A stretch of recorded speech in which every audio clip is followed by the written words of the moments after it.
6 खासदारांनी पक्ष बदलला, पण दिल्लीच्या सत्तेचं संपूर्ण गणित बदललं. एकनाथ शिंदेंचं राजकीय वजन अचानक एवढं कसं वाढलं? भाजप आता शिंदेंना मजबूत करतंय की त्यांच्यावरच नियंत्रण ठेवण्यासाठी नवा डाव खेळतंय? आणि या सगळ्यात शरद पवारांचं नाव पुन्हा चर्चेत का आलंय? पुढच्या 5 मिनिटात महाराष्ट्राच्या राजकारणात पडद्यामागे नेमकं काय शिजतंय हे सगळं समजून घेऊयात. नमस्कार, मी सृष्टी आणि आपण पाहताय मराठी मंडळी. संसदेच्या पावसाळी अधिवेशनाला सुरुवात होण्याच्या अवघ्या 2 दिवस आधी दिल्लीत एक असा निर्णय झाला ज्यामुळे महाराष्ट्राच्या राजकारणाची समीकरणच बदलली. लोकसभा अध्यक्ष ओम बिर्ला यांनी ठाकरे गटातील 6 खासदारांच्या गटाला शिंदे सेनेत विलीनीकरणाची मान्यता दिली. या एका निर्णयानंतर एकनाथ शिंदे यांच्या पक्षाचे लोकसभेतील संख्याबळ थेट 13 खासदारांवर पोहोचले, तर ठाकरे गटाचे संख्याबळ केवळ 3 खासदारांवर आले. त्यामुळे हा निर्णय केवळ आकड्यांचा नाही, तर राजकीय ताकदीचा मोठा टर्निंग पॉइंट मानला जातोय. या 6 खासदारांमध्ये धाराशिवचे ओमराजे निंबाळकर, शिर्डीचे भाऊसाहेब वाकचौरे, हिंगोलीचे नागेश आष्टीकर, वाशिमचे संजय देशमुख, ईशान्य मुंबईचे संजय दिना पाटील आणि आणखी एका खासदाराचा समावेश आहे. या सर्वांनी काही आठवड्यापूर्वी शिंदे सेनेत प्रवेश केला होता. त्यावेळी त्यांनी आपल्या मतदारसंघाच्या विकासासाठी हा निर्णय घेतल्याचं सांगितलं होतं. मात्र आता लोकसभा अध्यक्षांनी या गटाला अधिकृत मान्यता दिल्यानंतर या संपूर्ण राजकीय हालचालीला घटनात्मक आधार मिळाल्याचं मानलं जात आहे. यामुळे सर्वात मोठा फायदा कोणाचा झाला तर तो एकनाथ शिंदेंचा.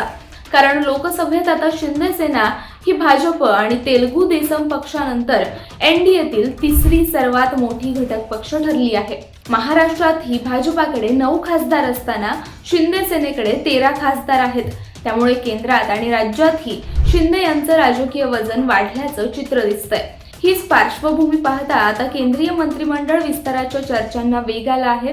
सूत्रांच्या माहितीनुसार शिंदे सेनेला केंद्रात 2 मंत्रिपदे मिळू शकतात अशी चर्चा सुरू आहे.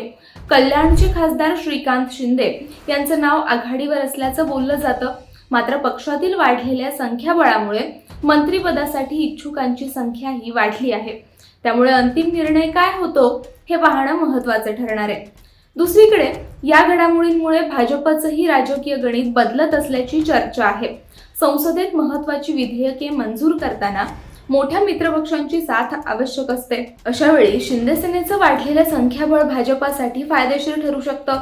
मात्र त्याच वेळी शिंदे सेनेचं वाढतं राजकीय वजन भविष्यात आव्हान ठरू नये म्हणून भाजपाने इतर मित्रपक्षांशी संवाद कायम ठेवल्याच्याही चर्चा राजकीय वर्तुळात सुरू आहेत.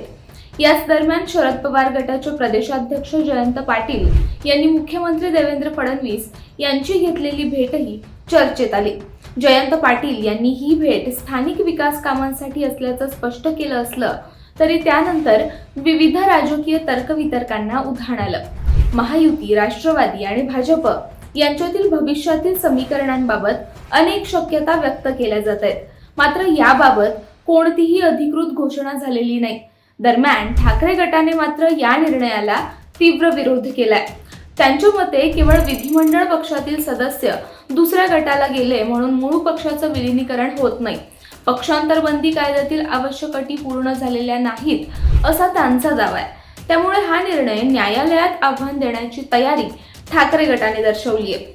आदित्य ठाकरे यांनीही या निर्णयावर नाराजी व्यक्त करत न्यायालयीन लढाई सुरू राहील असं स्पष्ट केलंय.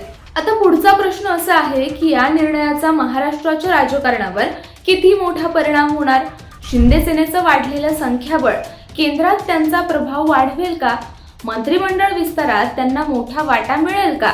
आणि दुसरीकडे ठाकरे गट न्यायालयीन लढाईत हा निर्णय बदलवू शकेल का? या सर्व प्रश्नांची उत्तरं येत्या काही दिवसात स्पष्ट होतील. एक गोष्ट मात्र निश्चित आहे, लोकसभेतील या एका निर्णयामुळे महाराष्ट्राच्या राजकारणात एक नवीन अध्याय सुरू झालाय. आकड्यांचं हे गणित केवळ संसदेपुरतं मर्यादित नाही, तर त्याचा परिणाम राज्यातील सत्ता समीकरणांवर, भविष्यातील युतींवर आणि आगामी निवडणुकांवरही होऊ शकतो. या संपूर्ण घडामोडींबद्दल तुम्हाला काय वाटतं? लोकसभा अध्यक्षांचा निर्णय योग्य आहे का? शिंदे सेनेचं वाढलेलं संख्याबळ भविष्यात महायुतीतील सत्ता संतुलन बदलू शकतं का? तुमचं मत कमेंटमध्ये नक्की सांगा आणि अशाच माहितीपूर्ण राजकीय विश्लेषणासाठी मराठी मंडळी चॅनलला सबस्क्राईब करायला विसरू नका. धन्यवाद.